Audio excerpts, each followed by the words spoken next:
سے جناب محترم محمد عیسیٰ خان شاہد صاحب، آپ نے دیکھا کہ کتنا خوبصورت انداز میں آپ نے کلام پیش کیا.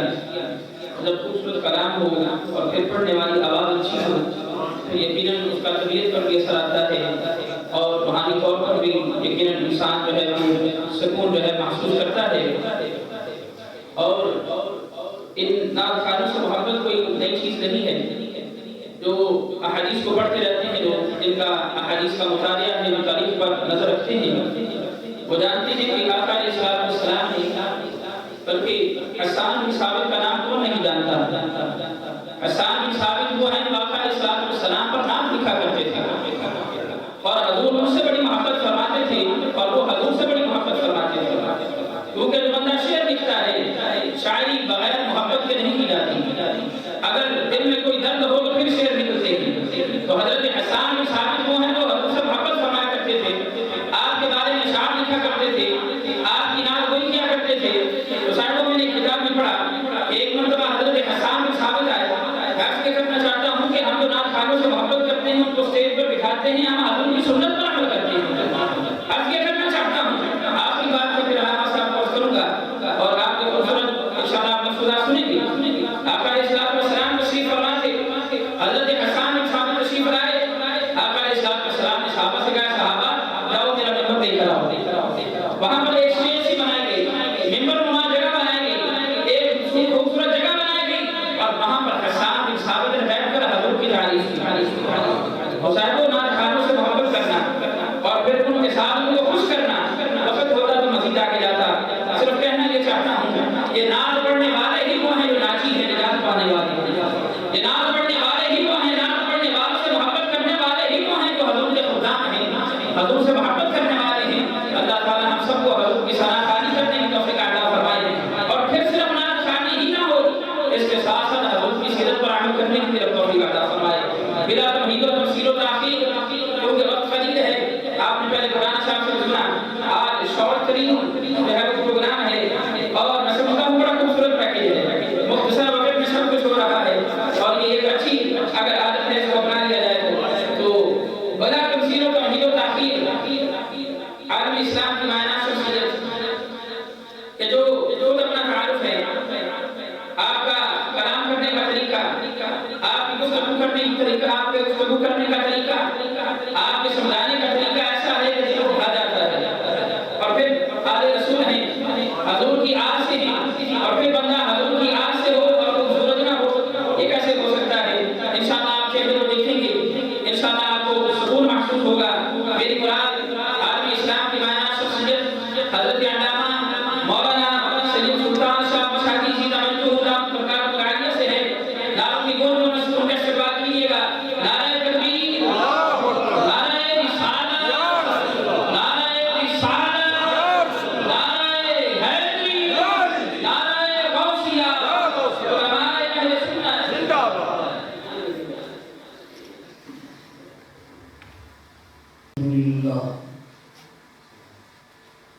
الحمدللہ وحدہ والصلاة والسلام على من لا نبی بعدہ. اما بعد فقد قال اللہ تبارک و تعالی فی القرآن المجید الا ان اولیاء اللہ لا خوف علیہم ولا هم يحزنون. تمامی احباب سے انتہائی مؤدبانہ گزارش ہے کہ اپنی آقا و مولا کی بارگاہ میں درود شریف کا نذرانہ پڑھیے. الصلاة والسلام علیک یا سیدی وعلى آلك وأصحابك يا حبيب الله. ربي اشرح لي صدري ويسر لي أمري واحلل عقدة من لساني يفقهوا قولي. مولاي صل وسلم دائما عددا على حبيبك خير الخلق كلهم فإنه شمس فضل هم كواكبها ويظهرن أنوارها للناس في الظلم. حضرت امام بوصیری کے کلام سے میں اپنی بات کا آغاز کرنا چاہتا ہوں. دنیا سلام کے اندر ایسا مقبول کلام شاعری ہو. صدیاں گزرتی ہیں اس کلام کو پڑھے ہوئے، لیکن اس کی مقبولیت میں لمحہ بھر بھی کمی نہیں ہے. جہاں جہاں بھی کالی کمی والے کے عاشق موجود ہیں اس کلامی کو پڑھتے ہیں، اس کلام کو پڑھتے ہیں اور لذت حاصل کرتے ہیں.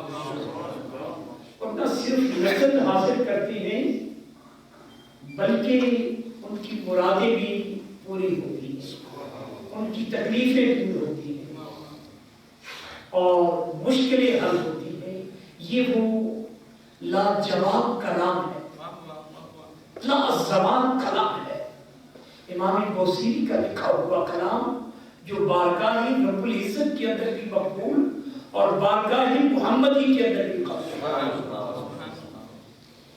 فَإِنَّهُ شَمْسُ فَضْلٍ كَوَاكِبُهَا. یا رسول اللہ، آپ سے پہلے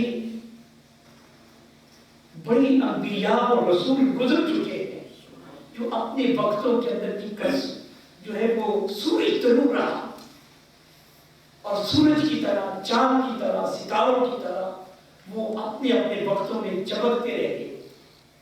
لیکن جب آپ کا چاند طلوع ہوا، جب آپ کا سورج طلوع ہوا، پھر سارے ستارے ماں پڑ گئے، وہ پیچھے چلے گئے. یا رسول اللہ، جو آپ کی حسن کی جلوے پوری دنیا کے اندر پھیلے ہوئے ہیں پھر وہ کم نہیں ہوئے. وَرَفَعْنَا لَكَ ذِكْرَكَ، اللہ نے پھر اس سے بڑھا ہی دیا ہے، پھر اس کے اندر کمی نہیں آئی، وہ بڑھتے چلے گئے.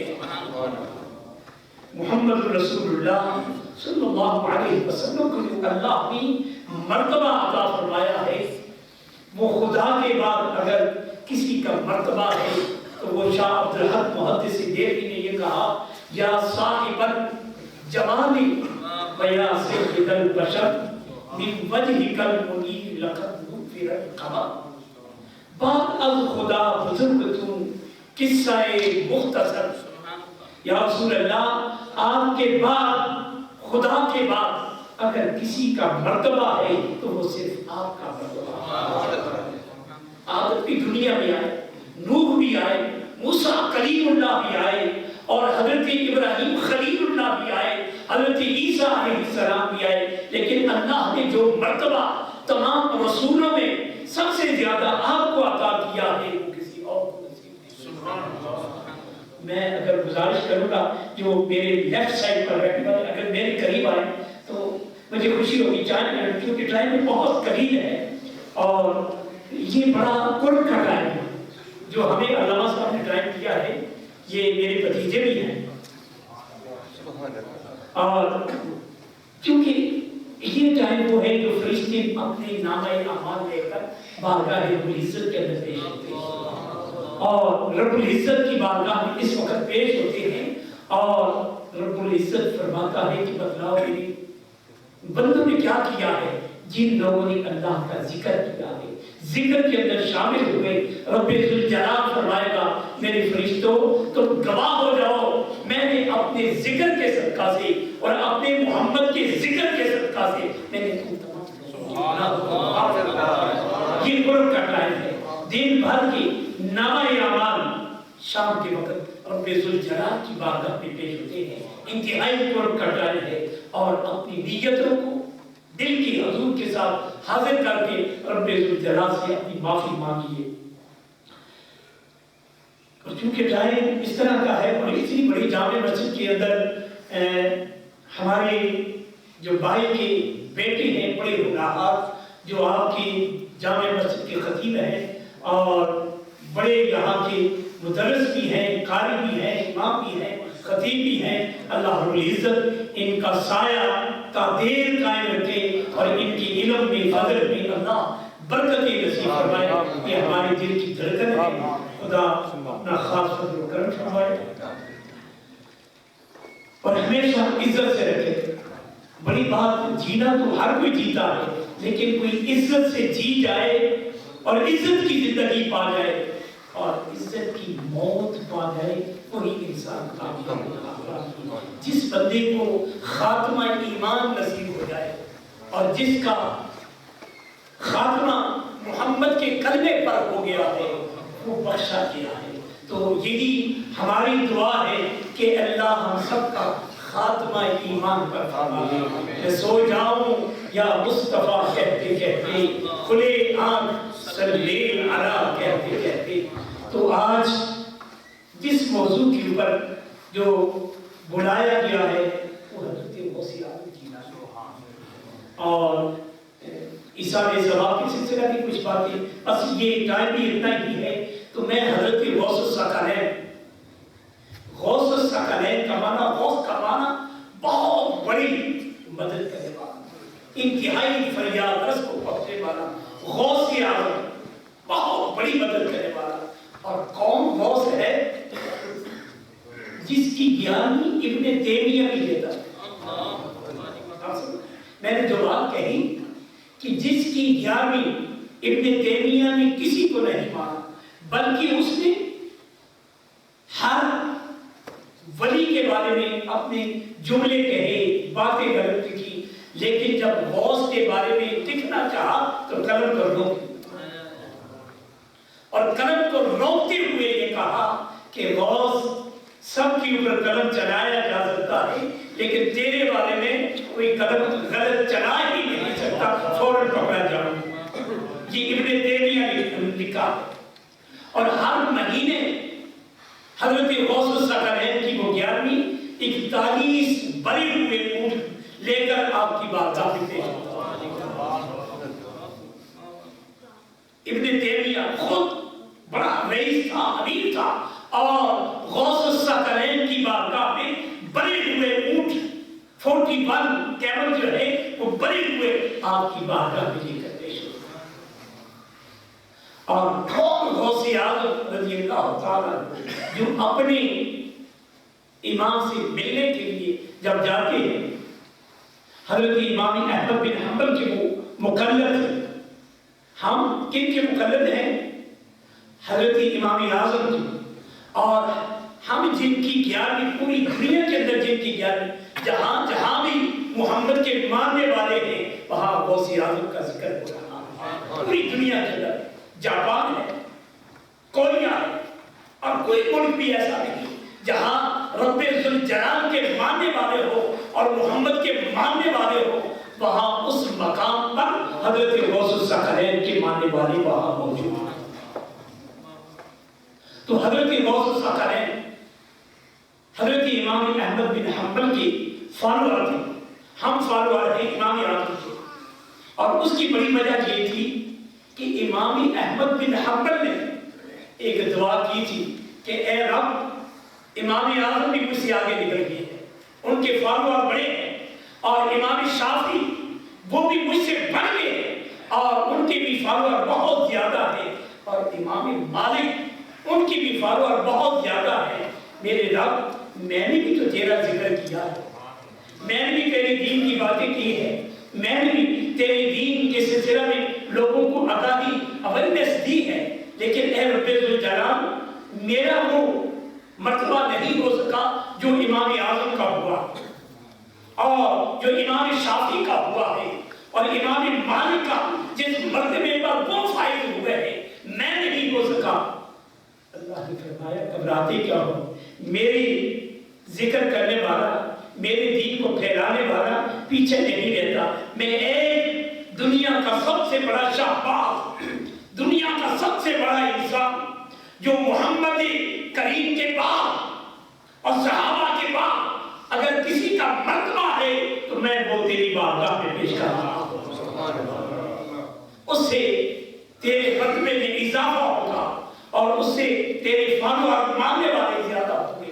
تو حضرت امام احمد بن حنبل نے جو دعا کی تو حضرت غوث الثقلین ان کے ماننے والے بنے، اور جب یہ اپنے امام کو ملنے کے لیے گئے، امام صاحب کا انتقال ہو چکا تھا، امام احمد بن حنبل کا انتقال ہو چکا تھا، وصال کے بعد یہ ملنے کے لیے جب گئے تو ابھی کبھی قبر مبارک کے قریب پہنچے ہی تھے تو امام احمد بن حنبل اپنی قبر سے نکل کے باہر سبحان اللہ، بہت کمزور تھے، میں نے جو بات سنائی ہے غوث الثقلین کی، سبحان اللہ، بڑی کمزور سی آواز ہے ساتھیوں، میں نے امام اعظم کی وہ بات آپ کو سنائی ہے جو دلوں کو بلندیوں تک پہنچانے والی ہے، اور میں نے حضرت غوث الثقلین کی وہ بات سنائی ہے کہ جس سے پوری دنیا ناز کرتی ہے، اور یہ عام حوالے سے بھی نہیں ہے، یہ حوالہ امام ابن حجر اسقلانی نے اس سے لکھا، یہ چھوٹا امام ہے، امام المحدثین ہے اور امام الفقہاء ہے، یہ بات انہوں نے اپنی کتاب جو غوث الثقلین کی شان کے اندر لکھی ہے۔ ابن حجر کا نام علماء کے اگر سامنے لیا جائے تو جتنے بھی وقت کے وہاں علماء بیٹھے ہو اپنے سروں کو امام ابن حجر کے سامنے جھکا دیتے ہیں۔ اتنا بڑا امام، زمانے کا بہت بڑا محدث اور امام، وہ غوث اعظم کی شان میں یہ کتاب لکھتا ہے۔ ذرا سبحان اللہ، شام کا وقت ہے، رب ذوالجلال کا نام محمد سے لیجئے، سبحان اللہ، بلند آواز سبحان اللہ، سبحان اللہ۔